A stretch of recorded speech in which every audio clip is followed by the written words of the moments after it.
بسم الله الرحمن الرحیم. السلام علیکم ورحمۃ الله وبرکاته. ګرانو زده کوونکو، الله جل جلاله دې وکړي چې روغ جوړ او خوشحاله اوسئ او تیر درسونه مو یاد کړي وي. ګرانو زده کوونکو، راځو تختې ته. ټولګی لومړی ټولګی ده، مضمون مو قرآن کریم ده. همیشه د قرآن کریم تعریف درته ډېر خلاصه کوم. کلام د رب العالمین دی چې د بشر د هدایت لپاره نازل شوی. ځکه لومړي ټولګي کې مکمل تعریف تاسو ته سخته تمامیږي. کلام د رب العالمین دی، د بشر د هدایت لپاره نازل شوی دی. موضوع مو د پیښ حرکت ده ګرانو زده کوونکو، او مخ د صفحې د کتاب 14 ده. ګرانو زده کوونکو، موږ تاسو مخکې ویل چې حروف هجا 9 دي.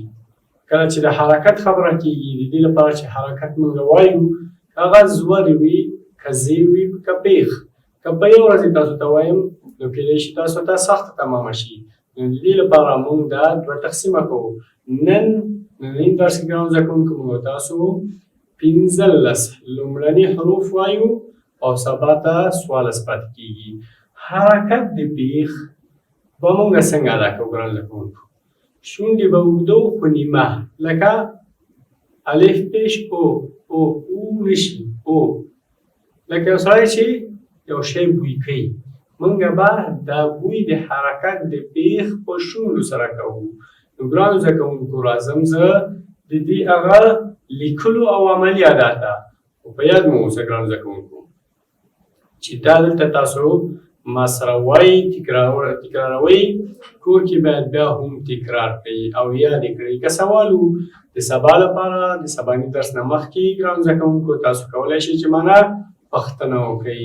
نو ګرانو زده کوونکو، راځم خپل درس ته ما سره اوسئ، متوجه اوسئ، تر څو درس سره په ګډه یاد کړو. ګرانو زده کوونکو، کوم حرف چې زه لیکم، دا کوم حرف ده؟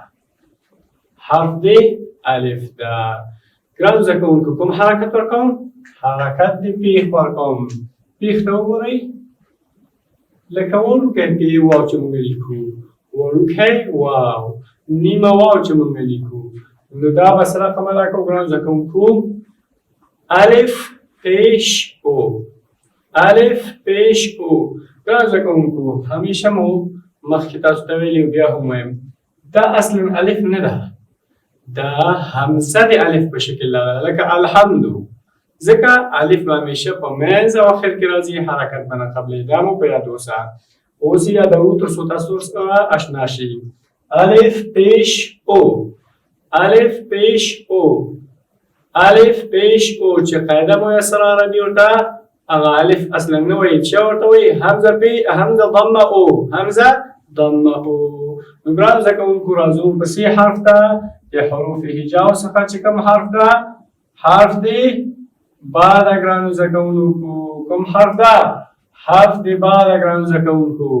حرف دی با ګرانو زده کوونکو، موږ تاسو چې کله لیکو نو هغه داسې لیکو. اومکتو ګرانو زده کوونکو، څه شوه؟ حرف دی با شوه. کوم حرکت پرېږدو؟ حرکت د پیښ ګرانو زده کوونکو. نو څه کېږي؟ با پیش بو، با پیش بو، با پیش بو. بو نشي، با پیش بو. چې حرف دی با ورسره حرف دی تا او بل حرف چې موږ ورپسې بیا راځو خپل ځای کې، دا حروف دي ګرانو زده کوونکو چې ادا یې دوه حرکته ده. تا پیش تو، تا پیش تو، تا پیش تو، تا پیش تو. چې دې ته په قاعده میسره کې تا ضمه تو وایي. ورپسې ګرانو زده کوونکو، کوم حرف لیکو؟ حرف د ثا لیکو. کوم حرف؟ حرف د ثا. حرف د ثا باندې هم ګرانو زده کوونکو پیښ دو. نو څه کېږي؟ ثا پیش سو، ثا پیش سو، ثا پیش سو. آفرین ګرانو زده کوونکو، قاعده میسره همغه پیښ ته ضمه وایي. ثا ضمه سو. یو دوه درې حروف څو حرکته دي؟ دوه. هغه نه بعد حرف د جیم شپږ حرکته ده. جیم حرف مو ولیکو ګرانو زده کوونکو، حرکت د پیښ پرېږدو. نو ګرانو زده کوونکو څه کېږي؟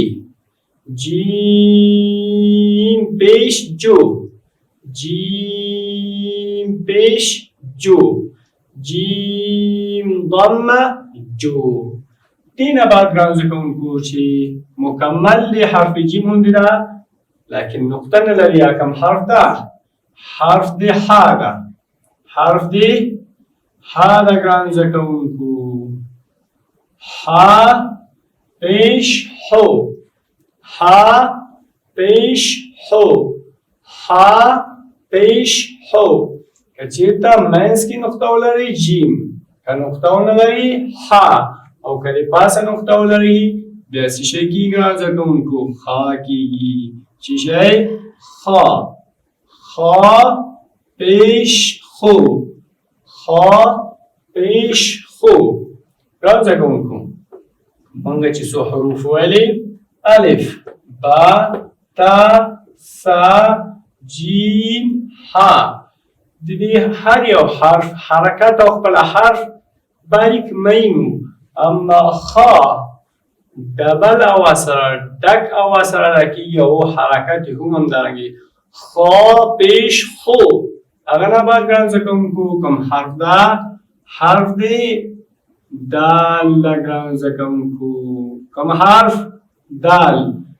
دال پیش دو، دال پیش دو.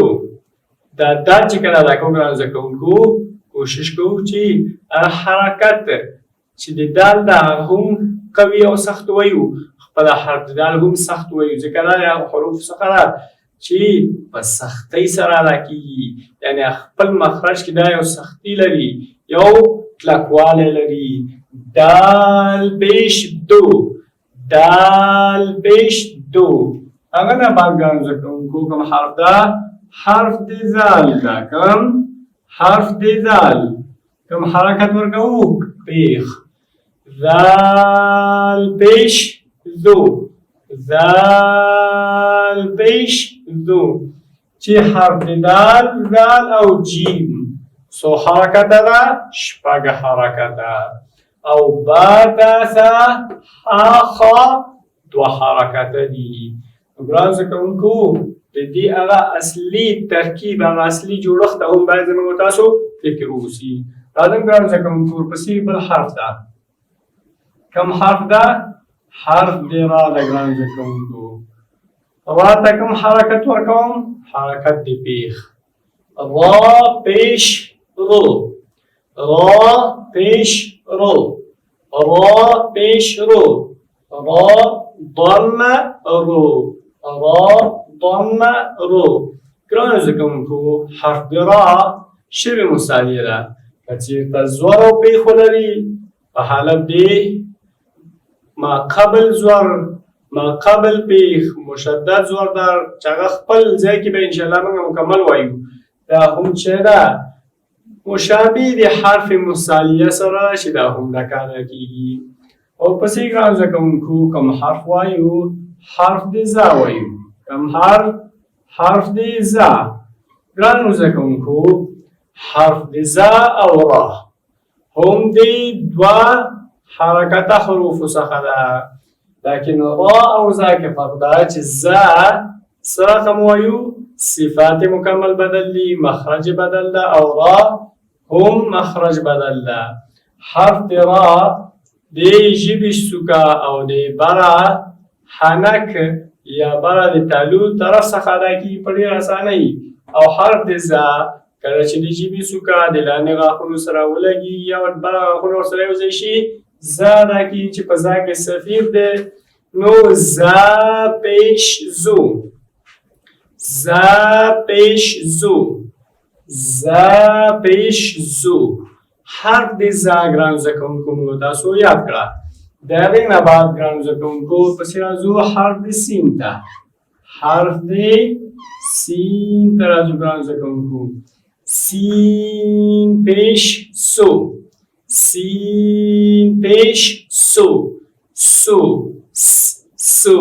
سو سین پیش سو که منگا دریوالا حروف ویو پا قید میسر سرا را ضم رو زا ضم زو سین ضم سو اگر نبار گرانزو کمون کو حرف دشین ده حرف دشین گرانزو کمون کو آواز پا خلکی چکی خورو شین پیش شو شین پیش شو شین پیش شو شین پیش شو آفرین گرانزو کمون کو حرف دشین مو هم یاد کود اگر پاسا مو ده پیخ حرکت هم یاد کرو گرانزو کمون کو رازور پسی حرف ده صاد ده کم حرف ده حرف ده صاد چې مستعلیه حرف ده په ډکه خوله سره ادا کیږي صاد پیش صو صاد پیش